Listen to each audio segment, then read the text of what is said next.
মাটির মানুষ মাঠের রাজা, বাজা নতুন বাদ্য বাজা, কাস্তে কোদাল লাঙ্গল জোয়াল দিয়ে, ফসলে তোর গানের ভাষা, উঠুক জেগে নতুন আশা নিয়ে, ভাই রে উঠুক জেগে নতুন আশা নিয়ে। সবার চেয়ে অধিক খাঁটি আমার দেশের মাটি, ভাই রে আমার দেশের মাটি, সেই মাটিতেই বাস, মাথার ঘামে সেই মাটিতেই করিস তোরা চাষ। সবার বড় যোদ্ধা তোরা, সবার বড় যোদ্ধা,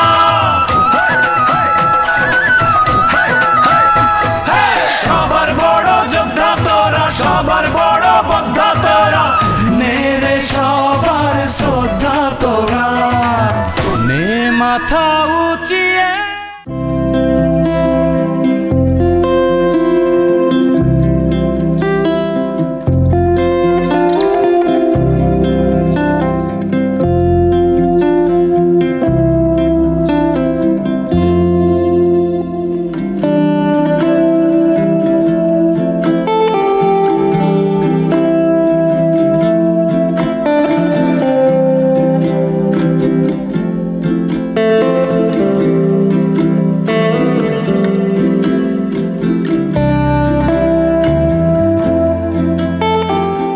কবজি ডুবিয়ে সবজি খান আর সুস্থ থাকুন 12 মাস। সুপ্রিয় দর্শক, কেমন আছেন আপনারা? আশা করি খুব ভালো আছেন।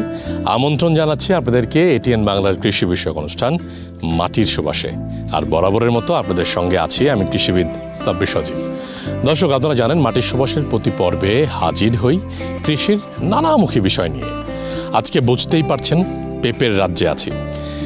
মানিকগঞ্জের সিঙ্গাইরকে কিচেন হাউস বলা হয়, যেটি ঢাকায় প্রচুর পরিমাণে সবজি যায় এখান থেকে। এ কারণে কিন্তু এখানকার মাটিও অত্যন্ত উর্বর। সুপ্রিয় দর্শক, আজকের পর্বে চেষ্টা করব এই এলাকার পেঁপে চাষিরা কেমন আছেন, বিশেষ করে কাঁচা পেঁপে তারা কিভাবে উৎপাদন করছেন, কোথায় বাজারজাতকরণ করছেন এবং কিভাবে কি করছেন এই বিষয়গুলো, সাথে উপজেলা কৃষি অফিসের সাথে কথা বলার চেষ্টা করব এবং যে প্রশাসন রয়েছে সেখানেও কথা বলার চেষ্টা করব। আমরা জানি অত্যন্ত সম্ভাবনাময় আমাদের দেশ, এই কৃষি নিয়েই এগিয়ে যেতে হবে। চলুন তাহলে চলে যাই আজকের অনুষ্ঠানের মূল আয়োজনে।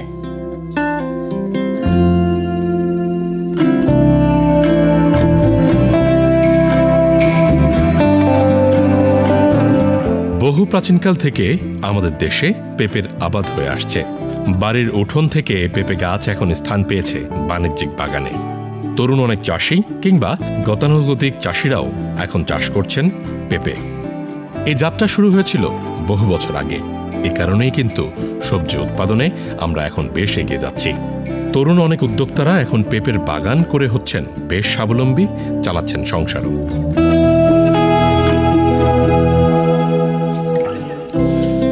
ভাই, কি পেঁপে ছিটতেছেন? কতটুকু জায়গায় পেঁপে করছেন এবার? আমি 1 বিঘা করছি। 1 বিঘা? হ্যাঁ। কি জাতের পেঁপে? এটা শাহী জাতের পেঁপে, আমাদের দেশি শাহী জাতের পেঁপে। কোন মাসে লাগাইছেন আর কিভাবে কি যত্ন করছেন এটা একটু কন্ত? এটা হলো গিয়ে আমরা বাংলা কার্তিক মাসে লাগাইছি।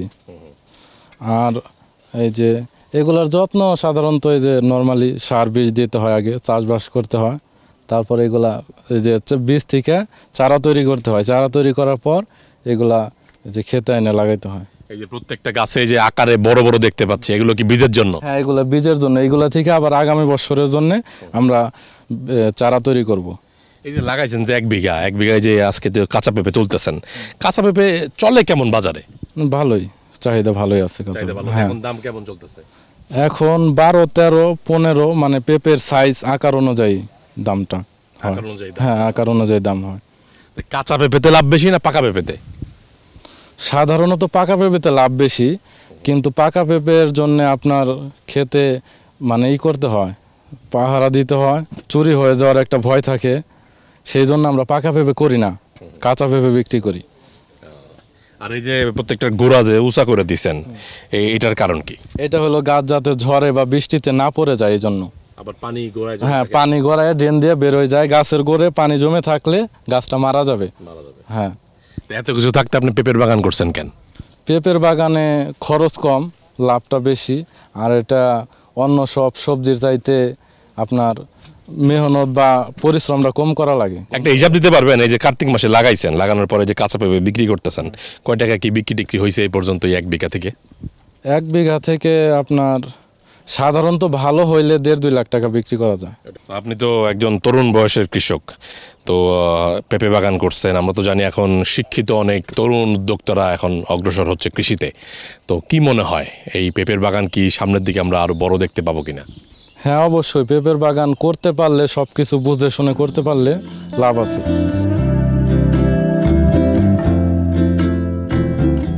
ভিটামিন এ সমৃদ্ধ একটি ফল হচ্ছে এই পেঁপে। কাঁচা পেঁপেতে প্রচুর পরিমাণে পেপেইন নামক হজমকারী দ্রব্য থাকে। অজীর্ণ, কৃমি, সংক্রমণ, আলসার, ত্বকে ঘা, একজিমা, কিডনি ও পাকস্থলীর ক্যান্সার নিরাময়ে কাজ করে এই পেঁপে। সাধারণত উঁচু ও মাঝারি উঁচু জমিতে পেঁপে চাষ ভালো হয়। পেঁপে গাছ সারিবদ্ধ অবস্থায় লাগাতে হয়।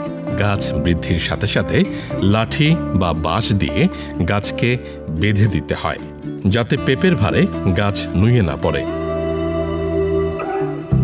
কাঁচা পেঁপে বিক্রির সাথে সাথে প্রতি গাছে রাখা হয় সবচেয়ে ভালো পেঁপেটি পরবর্তী প্রজন্মের জন্য।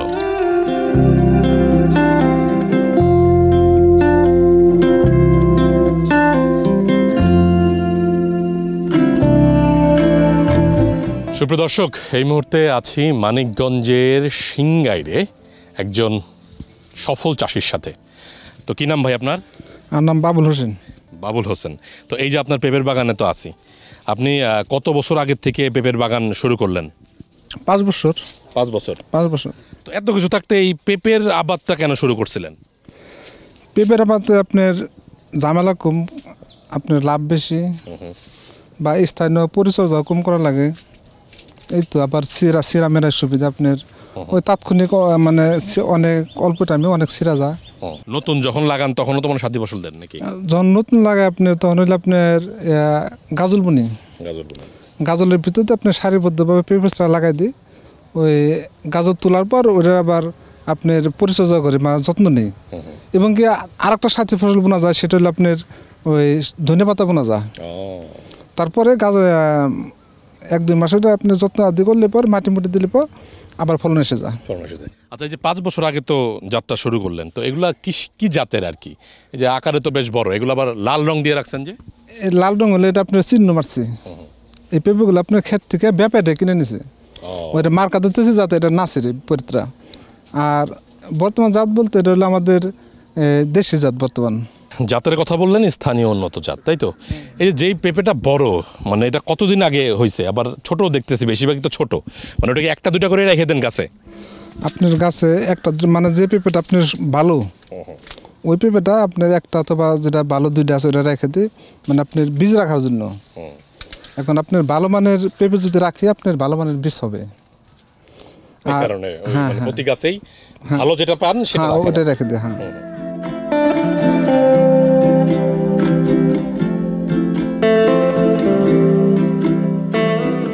সাধারণত পেঁপের ডাম্পিং অফ রোগ দেখা দেয়। এক্ষেত্রে মাটিতে যে ছত্রাক থাকে তা দ্বারা এ রোগ হতে পারে।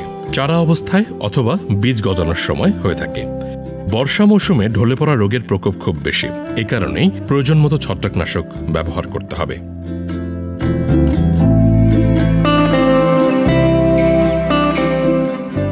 সুপ্রিয় দর্শক, এই মুহূর্তে কথা বলবো মানিকগঞ্জের সিংগাইরের একজন উপসহকারী কৃষি কর্মকর্তার সাথে। কেমন আছেন আপনি? জি আলহামদুলিল্লাহ ভালো আছি। কি নাম আপনার? আমার নাম মোহাম্মদ সালেহ আহমেদ তারেক। তো এই যে একটা পেঁপের বাগানে আমরা এই মুহূর্তে আছি, তাই না? আমরা তো জানি বাংলাদেশের বিভিন্ন প্রান্তে কিন্তু পেঁপের চাষ হচ্ছে। তো সিংগাইরের এই এলাকায় পেঁপের কিন্তু বেশ বাগান আছে, অনেকগুলোই আছে শুনতে পেয়েছি, এবং কৃষি অফিস থেকেও শুনলাম প্রায় 750 হেক্টর জমি। তো সেক্ষেত্রে আপনি যদি বলতেন পেঁপে চাষ করার ক্ষেত্রে কৃষকদের কোন দিকটা মাথায় রাখতে হয়? 1, মানে কোন মাটিতে ভালো হবে। 2 হচ্ছে রোগবালাই আর পোকামাকড়ের দিক থেকে পেঁপের কোনটা বেশি হয় এবং আমার কৃষক কি করবে তখন? আচ্ছা, পেঁপে চাষের জন্য মূলত উঁচু সুনিষ্কাশিত জায়গা অবশ্যই লাগবে। অবশ্যই দোআঁশ মাটি হতে হবে। বেলে দোআঁশ থেকে দোআঁশ মাটি চাষের জন্য উত্তম। মাটি প্রথমে 4 থেকে 5টি ঝুরঝুরে করে চাষ দিয়ে ভালো করে মই দিয়ে সব ধরনের সার এখানে মিক্স করে এরপরে চারা লাগাতে হয়। তো আসলে উপযুক্ত পরিচর্যা করলে পেঁপেতে রোগবালাই আসলে তেমন একটা হয় না। তারপরও পেঁপের ক্ষেত্রে যে সমস্ত রোগবালাইগুলো বেশি হয় সেটা হচ্ছে পেঁপের মোজাইক ভাইরাস, যেটা আমরা বলে থাকি। পাতাটা অনেক সময় কুঁকড়ে যায় বা হলুদ হয়ে যায়। তো এটার জন্য আমরা মূলত হচ্ছে যে এটার যে বাহক পোকা, যার কারণে এটার ভাইরাসটা ছড়ায়, সেটা হচ্ছে জাপ পোকা, জ্যাসিড অ্যাফিড। এই সমস্ত পোকা দমানোর জন্য আমরা কৃষককে সার্বক্ষণিক অনুমোদিত যে কীটনাশকগুলো বাজারে আছে, সেটা হচ্ছে আপনার ইমিডাক্লোরোপিড গ্রুপের যে সমস্ত ঔষধ, বিল্ডর, বিকোসিড, এই সমস্ত জাতীয় ঔষধ আমরা কৃষককে সাজেস্ট করে থাকি। এছাড়াও চারা অবস্থায় আপনার চারার যে গোড়া পচা রোগটা সেটাও হয়ে থাকে। তো সেই গোড়া পচা রোগ দমনের জন্য আমরা বিভিন্ন ধরনের ছত্রাকনাশক বাজার যেগুলো পাওয়া যায়, যেমন রোবরাল, অটোস্টিন, তারপরে হচ্ছে রিডোমিল গোল্ড, টিল্ট, এই সমস্ত ছত্রাকনাশক আমরা কৃষককে জমিতে ব্যবহার করার জন্য সার্বক্ষণিক আমরা পরামর্শ দিয়ে থাকি। এছাড়াও বিভিন্ন ধরনের যে কীটনাশক বলি, বিভিন্ন ধরনের পরিপ্রয়োগ যে সার দেওয়া হয়, সে সার ব্যবস্থাপনার জন্য আমরা কৃষককে সার্বক্ষণিক পরামর্শ দিয়ে থাকি।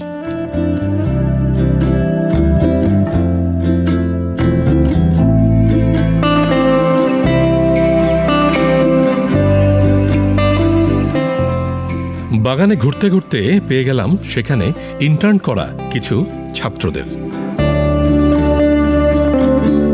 এখানে আমরা পেঁপে গাছের বিভিন্ন জাত সম্পর্কে জানতে পেরেছি। এখানে কি জাতের পেঁপে চাষ করা হচ্ছে, কোন পোকা এখানে আক্রমণ করছে, এটা কিভাবে দমন করা হয়, একটা পেঁপে থেকে আরেকটা পেঁপে গাছ কতটুকু দূরত্বে রোপণ করা হয়েছে, এটা কিভাবে পরিচর্যা করা হয়, সেটা সম্পর্কে আমরা জানতে পারছি। এবং এখানে ফলন মানে কত ফলন হয় এই একটা পেঁপে গাছ থেকে, এত বড় বাগান থেকে, সেটা আমরা এখানে জানতে পারছি।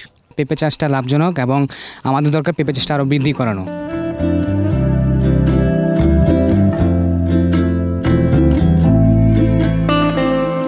প্রতি বাগানেই থাকে পেঁপের কিছু পুরুষ গাছ, যেগুলো রাখা খুবই জরুরি।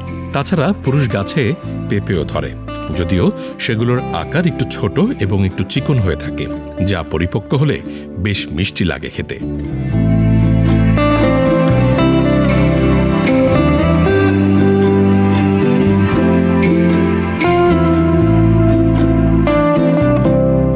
দর্শক, এই মুহূর্তে কথা বলবো মানিকগঞ্জের সিংগাইরের আরও একজন উপসহকারী কৃষি কর্মকর্তা জনাব ইমরান হোসেনের সাথে। কেমন আছেন আপনি? জি, আসসালামু আলাইকুম, ভালো আছি।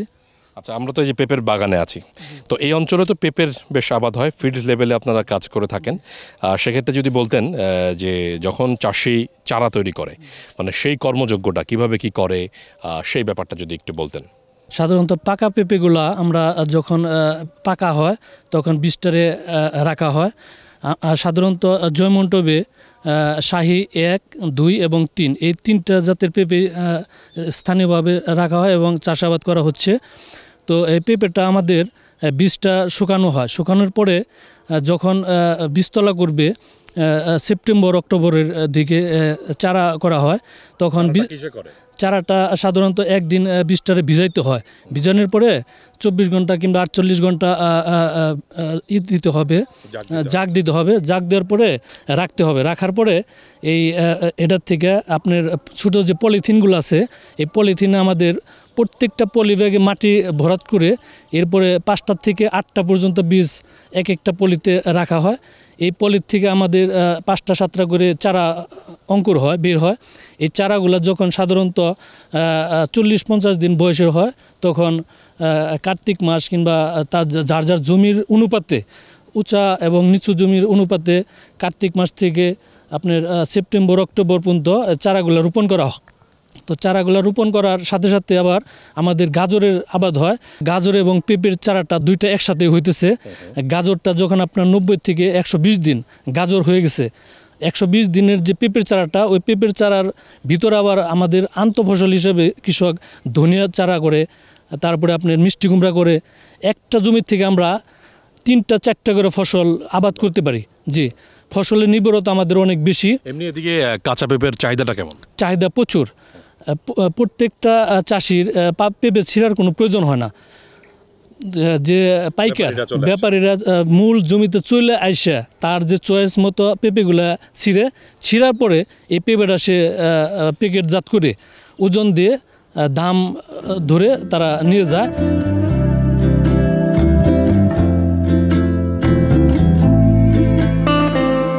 সত্যি মানিকগঞ্জের সিংগাইর উপজেলা যেন এক পেঁপের রাজ্য, যেখানে ছোট বড় অনেক বাগান আছে। বাগানগুলো দূর থেকে দেখতেও বেশ লাগে। ধান ক্ষেতের উপর দিয়ে যখন বাতাস দোল খায়, ঠিক তখন দূর থেকে পেঁপের বাগানগুলো দেখতে বেশ চমৎকার লাগে। সুপ্রদর্শক, এই মুহূর্তে কথা বলবো কৃষিবিদ হাবিবুল বাশার চৌধুরীর সাথে, যিনি উপজেলার কৃষি অফিসার হিসেবে আছেন মানিকগঞ্জের সিংগাইরে। কেমন আছেন আপনি? জি আলহামদুলিল্লাহ ভালো আছি। আচ্ছা, আপনি যদি বলতেন, আমরা তো জানি কাঁচা পেঁপের বেশ ভালো একটা উৎপাদন হয় এই সিংগাইরে। সেক্ষেত্রে আসলে এর আদ্যপান্ত এবং বাজার দরটা কেমন পাচ্ছে এবং চাহিদাটা কতটুকু, কৃষক কেমনভাবে চাষ করছেন এই অঞ্চলে? সিংগাইরে এবছর 750 হেক্টর জমিতে পেঁপে চাষ হয়েছে। কৃষক আপনার 1-1.5 মাস আগে যে পেঁপের বাজারটা ছিল খুবই ভালো ছিল, 70 টাকা কেজি বিক্রি করছে। এখন বাজারে আপনার প্রাইসটা ভেরি করতেছে 12 থেকে 15, 16, 17, 18 টাকা পর্যন্ত রেটে বিক্রি করতেছে।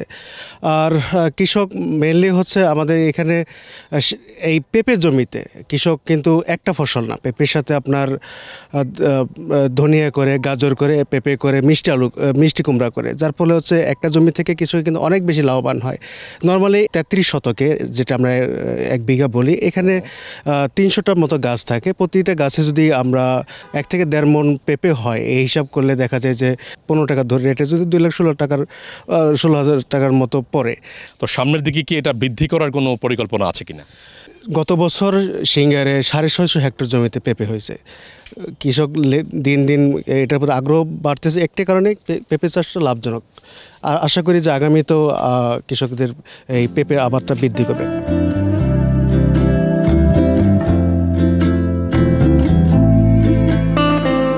বাংলাদেশের প্রতিটি উপজেলায় থাকেন একজন উপজেলা নির্বাহী কর্মকর্তা।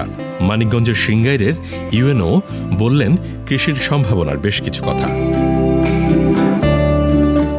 আপনারা জানেন যে বাংলাদেশ একটি কৃষি প্রধান দেশ এবং আমাদের দেশের যে অর্থনীতি এখন পর্যন্ত কিন্তু এটি কৃষির উপরে নির্ভরশীল। তা সারা দেশের মতোই মানিকগঞ্জের সিংগাইর উপজেলা কৃষিতে একটি আইকনিক জায়গা দখল করে রয়েছে। আমি এখানে উপজেলা নির্বাহী অফিসার হিসাবে দেখেছি ঢাকা শহরে যে সবজি যায়, বিশেষত কারণ বাজার সহ আরও বিভিন্ন জায়গায় গাজর, পেঁপে, বেগুন, পটল, এই বিভিন্ন যে সবজি রয়েছে এর ম্যাক্সিমাম কিন্তু আমাদের সিংগাইর থেকে যায়। এবং আমাদের সিংগাইরটাকে কিন্তু কিচেন হাউস বলা হয়, যে ঢাকার সবজি সাপ্লাইয়ের জন্য এই নামে আমরা খ্যাতি পেয়েছি। কিন্তু দেখা যাচ্ছে আমরা কিছু কিছু প্রতিবন্ধকতা ফিল করছি। আমরা কিন্তু কৃষি জমি কিন্তু হারাচ্ছি কিছু কিছু ক্ষেত্রে। এই কৃষি জমিকে আমাদের রক্ষা করতে হবে এবং ইতোমধ্যে কৃষি জমি রক্ষার্থে আমরা কিন্তু আইনগতভাবে এবং এখানে সমাজের সকল অংশকে একত্রিত করে কিভাবে কৃষকের জমি রক্ষা করা যায় সে ব্যাপারে পদক্ষেপ নিচ্ছি। আরেকটি জিনিস প্রণিধানযোগ্য, যারা বর্তমানে শিক্ষিত অনেকেই কিন্তু এখন এই কৃষিতে চলে আসছে। তারা কিন্তু গতানুগতিক কৃষি না, উন্নত যে প্রযুক্তি নির্ভর, অর্থাৎ লেখাপড়া শিখে সেই লেখাপড়াটা এসে সরেজমিনে ফিল্ডে আমরা ফিল্ডে সেটা কাজে লাগাচ্ছি এবং সেখানে তারা লোন পাচ্ছে, সার, বীজ, উন্নত প্রযুক্তি পাচ্ছে। এর মাধ্যমে কিন্তু একটি ব্যাপক পরিবর্তন বা অগ্রগতি, বিপ্লব যেটি বলি না কেন, এই কৃষিক্ষেত্রে কিন্তু সাধিত হয়েছে।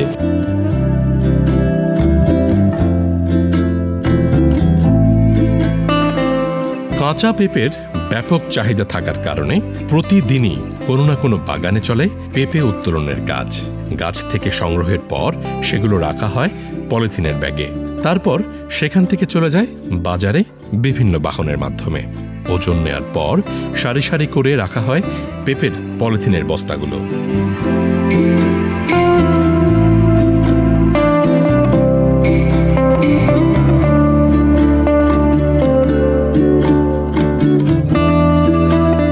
সুপ্রিয় দর্শক, এই মুহূর্তে আছি মানিকগঞ্জের সিংগাইরের জয়মন্টপ বাজারে। দেখতেই পাচ্ছেন আমার চারপাশে কিন্তু প্যাকেটজাত পেঁপে এবং আমার সাথে একজন বিক্রেতা বা বাগানি যাই বলি না কেন তিনি আছেন, যার উৎপাদিত পেঁপে বাগান থেকে এখানে নিয়ে আসেন, তাই না? তো এই বাজারটা মূলত লাগে হচ্ছে সন্ধ্যা থেকে, অর্থাৎ 5:30 6টা থেকে। তো তার আগে কিন্তু এভাবে সারিবদ্ধভাবে পেঁপেগুলো এখানে চলে আসে না। তো একটু বাজার দর সম্পর্কে বলেন তো, কাঁচা পেঁপে কী দামে বিক্রি হচ্ছে? আসলে কাঁচা পেঁপেটা 8 টাকা, 9 টাকা, 10 টাকা, 11 টাকা, 12 টাকা, 13 টাকা পর্যন্ত সর্বোচ্চ দামে বিক্রি হয়। তো এখানে যে স্থানীয় বাজারে বিক্রি করতেছেন আপনারা কি এখানে দামটা ভালো পান নাকি বা ঢাকার বাজারে নিয়ে গেলে দামটা ভালো পাইতেন?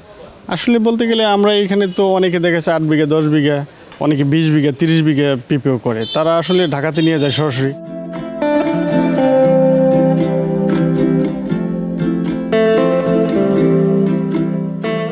কাঁচা পেঁপের আছে আশ্চর্য কিছু গুণ।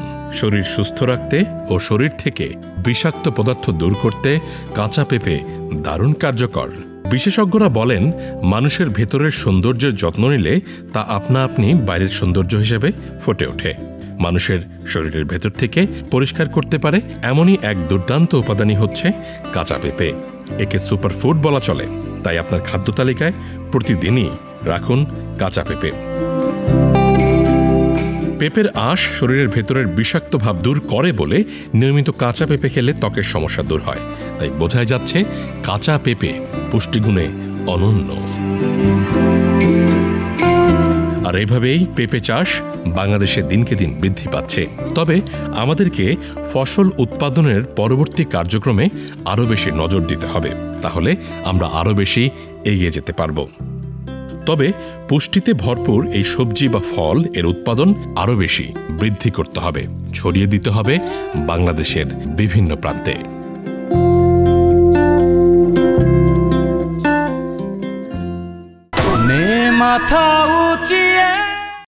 সুপ্রিয় দর্শক, আজ আমরা মাটি সুবাস অনুষ্ঠানের একেবারে শেষ প্রান্তে চলে এসেছি। আজকের পর্বে আপনাদেরকে নিয়ে এসেছিলাম মানিকগঞ্জের সিংগাইরে। আমরা চেষ্টা করেছি এখানে যারা কৃষক আছেন তাদের সাথে কথা বলতে, তারা কিভাবে পেঁপে চাষ করছেন এবং তারা কতটা লাভবান হচ্ছেন সে বিষয়গুলো জানতে চেষ্টা করেছি এবং আপনাদেরকে জানানোর চেষ্টা করেছি। বিশেষ করে উপজেলার কৃষি অফিস তারা ছিল এবং তার সাথে প্রশাসনকেও আমরা একটু অ্যাড করার চেষ্টা করেছি। কিভাবে কি হচ্ছে এই পেঁপে চাষের আদ্যপান্ত তা আপনাদের জানানোর চেষ্টা করেছি। দর্শক, আগামী পর্বে আবারও হাজির হব নতুন কোনো বিষয় নিয়ে। ততক্ষণ পর্যন্ত ভালো থাকুন, সুস্থ থাকুন, এটিএন বাংলার সাথেই থাকুন। সবার বড় যোদ্ধা তোরা, সবার বড় যোদ্ধা তোরা, নে রে